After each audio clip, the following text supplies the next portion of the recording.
Tonight, as I outline the next steps we must take as a country, we must honestly acknowledge the circumstances we inherited. 94 million Americans are out of the labor force. Over 43 million people are now living in poverty, and over 43 million Americans are on food stamps. More than 1 in 5 people in their prime working years are not working. We have the worst financial recovery in 65 years. In the last 8 years, the past administration has put on more new debt than nearly all of the other presidents combined. We've lost more than 1/4 of our manufacturing jobs since NAFTA was approved, and we've lost 60,000 factories since China joined the World Trade Organization in 2001. Our trade deficit in goods with the world last year was nearly $800 billion. And overseas, we have inherited a series of tragic foreign policy disasters. Solving these and so many other pressing problems will require us to work past the differences of party.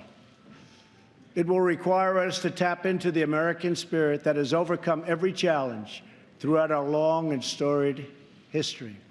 But to accomplish our goals at home and abroad, we must restart the engine of the American economy, making it easier for companies to do business in the United States and much, much harder for companies to leave our country.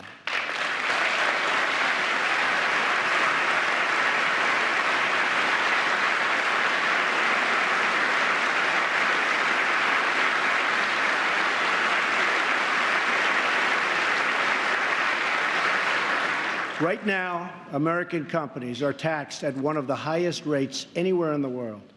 My economic team is developing historic tax reform that will reduce the tax rate on our companies so they can compete and thrive anywhere and with anyone.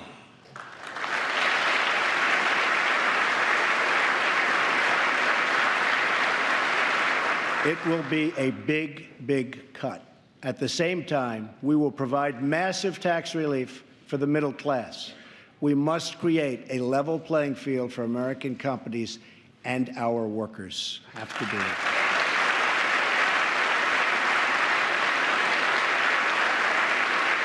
Currently, when we ship products out of America, many other countries make us pay very high tariffs and taxes. But when foreign companies ship their products into America, we charge them nothing or almost nothing. I just met with officials and workers from a great American company, Harley-Davidson. In fact, they proudly displayed 5 of their magnificent motorcycles made in the USA on the front lawn of the White House.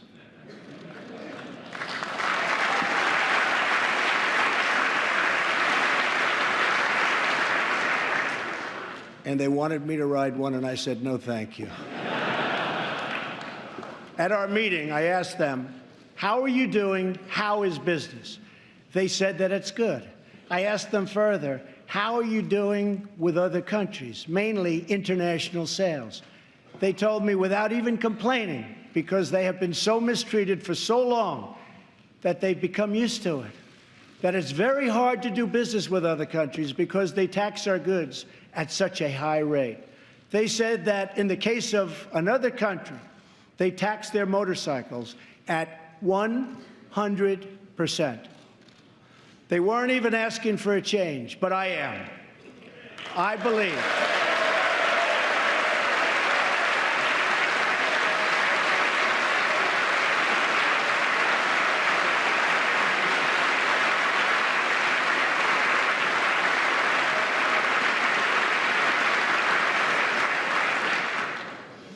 I believe strongly in free trade, but it also has to be fair trade. It's been a long time since we had fair trade.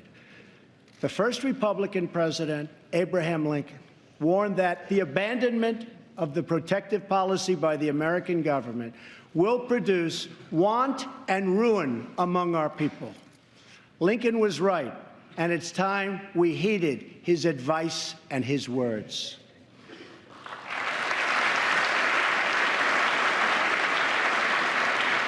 I am not going to let America and its great companies and workers be taken advantage of us any longer. They have taken advantage of our country.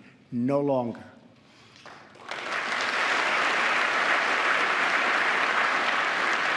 I'm going to bring back millions of jobs. Protecting our workers also means reforming our system of legal immigration.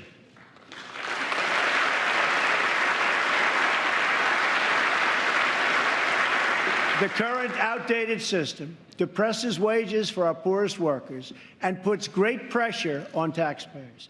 Nations around the world, like Canada, Australia, and many others, have a merit-based immigration system.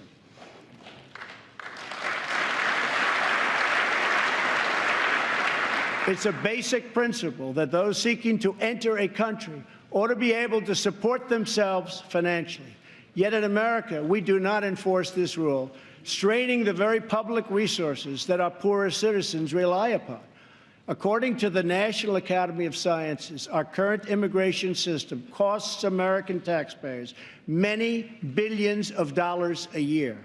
Switching away from this current system of lower-skilled immigration and instead adopting a merit-based system, we will have so many more benefits. It will save countless dollars, raise workers' wages, and help struggling families, including immigrant families, enter the middle class. And they will do it quickly, and they will be very, very happy indeed.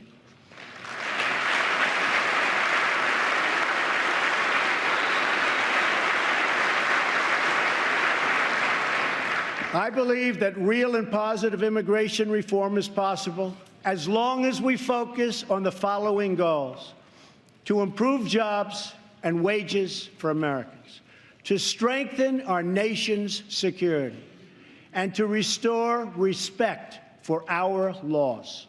If we are guided by the well-being of American citizens, then I believe Republicans and Democrats can work together to achieve an outcome that has eluded our country for decades.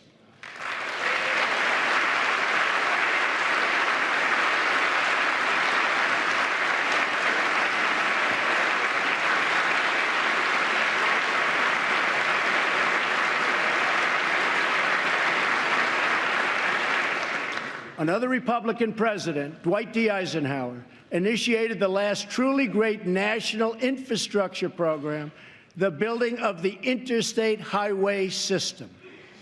The time has come for a new program of national rebuilding.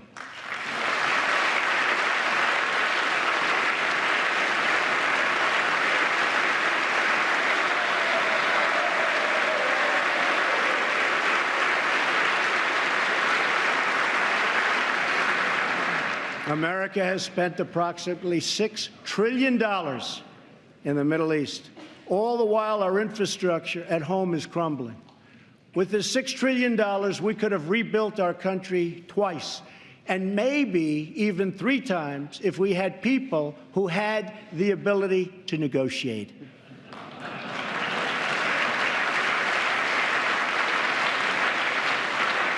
To launch our national rebuilding, I will be asking Congress to approve legislation that produces a $1 trillion investment in infrastructure of the United States, financed through both public and private capital, creating millions of new jobs.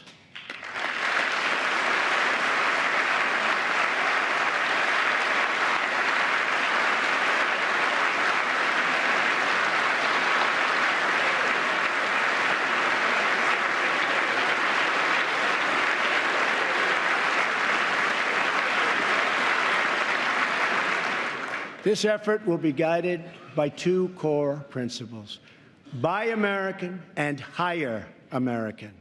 My budget also puts America first by keeping tax dollars in America to help veterans and first responders. So important.